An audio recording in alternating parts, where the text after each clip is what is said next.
मध्य प्रदेश में विधानसभा चुनाव फिलहाल दूर है और कांग्रेस में संगठन सृजन अभियान चल रहा है। इसी बीच प्रदेश कांग्रेस अध्यक्ष जीतू पटवारी का एक बयान सामने आया है, जिसमें वो बता रहे हैं कि कितने दिनों बाद मध्य प्रदेश में कांग्रेस की सरकार बनेगी। आइए आपको सुनाते हैं जीतू पटवारी का बयान।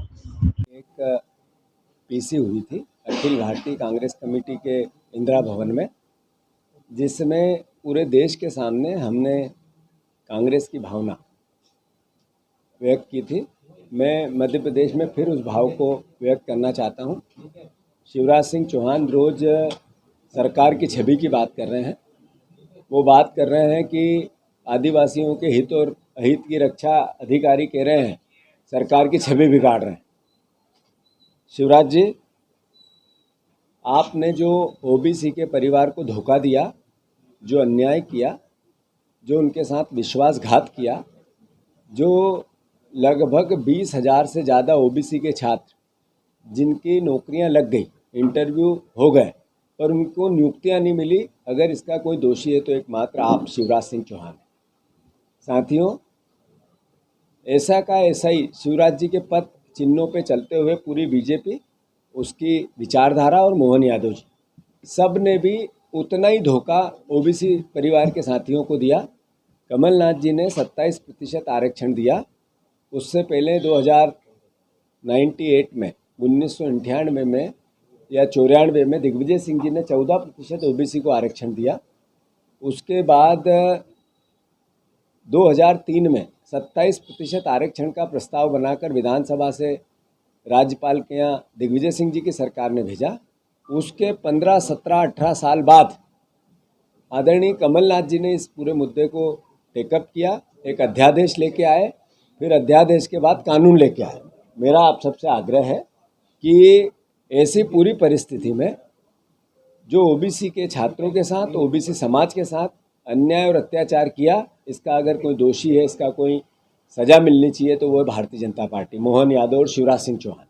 मैं फिर से आग्रह कर रहा हूँ कि जितनी जल्दी हो, जो कोर्ट ने कहा, सुप्रीम कोर्ट ने निर्देश दिए कि ओबीसी का कानून बन गया, लागू करो, तो भारतीय जनता पार्टी मुंह क्यों चुरा रही है? क्यों पीछे के दरवाजे से उनके पीठ में खंजर झोंप रही है? उनके एडवोकेट जनरल ने मीडिया के सामने, प्रदेश की जनता के सामने ये कहा कि कोर्ट ने रोका है। उनके बयान है, पब्लिक डोमेन में, मीडिया के सामने है। इसका मतलब सरकार ने कहा, जबकि फिर बाद में कोर्ट ने कहा अभी 25 तारीख को कि कोई किसी प्रकार का ओबीसी के छात्रों को जब कानून बन गया है तो उनको हक मिलना चाहिए। तो या तो एडवोकेट जनरल साहब झूठ बोल रहे थे, गुमराह कर रहे थे, और वो बीजेपी की शे पे कर रहे थे, शिवराज जी और मोहन यादव जी के कहने पे कर रहे थे।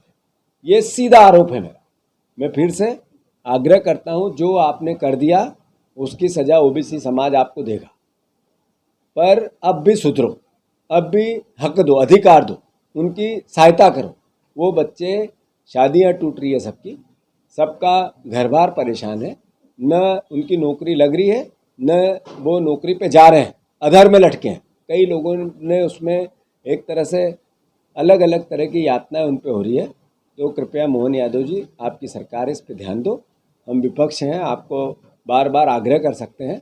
अगर आपने इस आग्रह को स्वीकार नहीं किया तो जैसा मैं हर बार कहता हूँ, आप नहीं, आपके ऊपर से देव को आना पड़ेगा और ओबीसी के आरक्षण 27% को लागू करना पड़ेगा। मोहन यादव जी, फिर से आपके ऊपर से देव को आना पड़ेगा और फिर ये 27% का आरक्षण आपको लागू करना पड़ेगा। ओबीसी समाज चुप रहने वाला है नहीं। फिर से आपसे विनम्र प्रार्थना है, इसके खिलाफ मेरे पे FIR मत कर देना। ये मैं विपक्ष का दायित्व निभा रहा हूँ, नहीं तो आपको जब हम बताते हैं कि ये अराजकता है तो आप डर के मारे FIR कर देते हो। ये हमें अच्छा लगता है कि मोहन यादव जी हमें रिकग्नाइज़ कर रहे हैं FIR कर करके कि आप अच्छा काम कर रहे हो, तो उसके लिए भी धन्यवाद आपको। पर ओबीसी समाज आपको देख रहा है और आप जो उनके साथ धोखा किया उसको भी समझ रहा है।